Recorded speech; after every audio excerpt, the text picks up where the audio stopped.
السلام علیکم ناظرین، آپ دیکھتے ہیں ہم لوگوں کے مسائل پہ بات کرتے ہیں اور معاشرے کی بہت سی بہنیں ہمارے پاس آتی ہیں اپنے مسائل کو لے کے، اور ہم ہمیشہ ایک پازیٹیو میسیج ڈیلیور کرتے ہیں آپ لوگوں تک، کیونکہ جو ہمارے معاشرے میں ہو رہا ہے ہم اس کی نشاندہی اور عکاسی بھی کرتے ہیں۔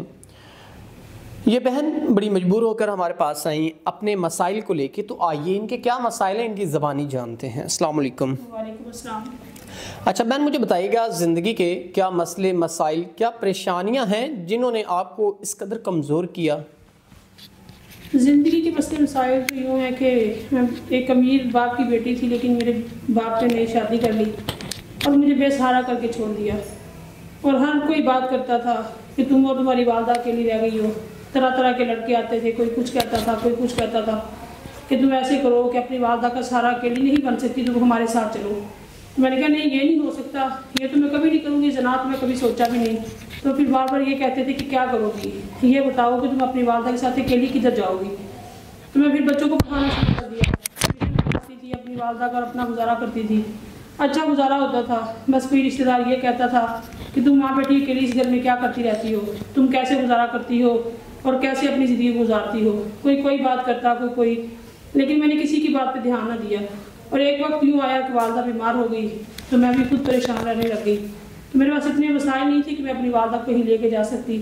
اسی پریشانی میں بس در بدر ہونا پڑا، اور باپ نے جب سے چھوڑ دیا تھا تو تب سے تو بس یہی تھا کہ زندگی بیکار ہو گئی ہے۔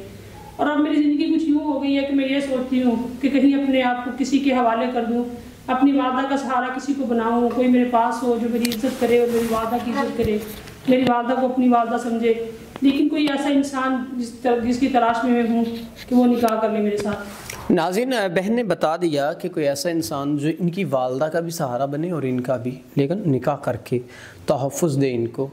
تو اس وجہ سے اور غربت کی وجہ سے یا باپ سے علیحدگی کی وجہ سے، باپ کے چھوڑنے کی وجہ سے ان پہ اتنے برے حالات ہیں کہ بیان نہیں کر سکتے، اور عمر بھی کافی ہو چکی، 40-42 کے قریب۔ تو اب یہ کیسے اپنے نظام زندگی کو چلانا ان کے لیے مشکل ہے، یہ بخوبی جانتی ہیں۔ تو ہم امید کرتے ہیں کوئی ایسا سنسر پرسن جو ان کے معاملات زندگی اور ضروریات زندگی اور ان کو تحفظ دے سکتا ہے تو وہ ان کے ساتھ نکاح کرے، تاکہ یہ ایک اچھی اور باعزت طریقے سے زندگی اپنی گزار سکیں۔ تو ہم امید کرتے ہیں کوئی نیک انسان ان سے نکاح کرے گا۔ تو اسی کے ساتھ اپنے میزبان نواب احمد کو دیجیے گا اجازت۔ خدا حافظ۔